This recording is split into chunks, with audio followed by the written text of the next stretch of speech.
your resident mad doctor. Hello again, mask lovers, and welcome once again to Creepy Cheapies with Dr. Lady, where we look for the best in Halloween masks. I'm Ernest T. Bass, and today's mask here on Creepy Cheapies is one that I think belongs in every collection of classic monsters. One of the few classic monsters to come along after what is typically thought of as the classic monster era, which is, you know, the age of Frankenstein, the Wolfman, the Mummy, Dracula.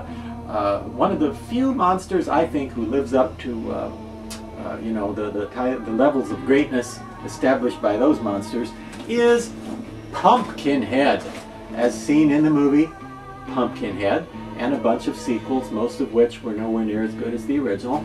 But Pumpkinhead, created by Stan Winston, or Pumpkinhead, the movie. If you haven't seen the original Pumpkinhead, do look for it. It's a good movie, and none of the others are as scary and as dramatic and just as cool and atmospheric as the original Pumpkinhead from the late 80s. But anyway, the mask has been done a number of times before by every private artist. Lots of artists have tried their hand at sculpting a version of Pumpkinhead of their own, and there have been licensed ones as well, produced by as recently as Danto Studios. One of the last masks ever made by the legendary Danto Studios was in 2012, their last year when they went out of business, and it was a Pumpkinhead licensed mask. The bad news is, then they went out of business.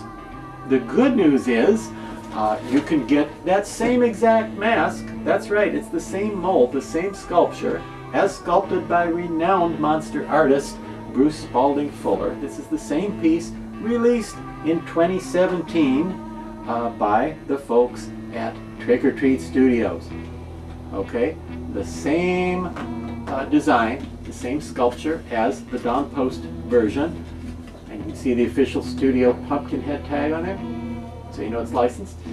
The same sculpture, but even better than the Don Post version, because this one is the better quality mask overall. The latex is nicer stuff, it's thicker. The Don Post one looked great, but it tended to be skimpy and thin and floppy. This one holds its shape much more nicely, and it's painted better as well. You can see his nice shiny teeth, his nice shiny eyes, looking all glossy and scary.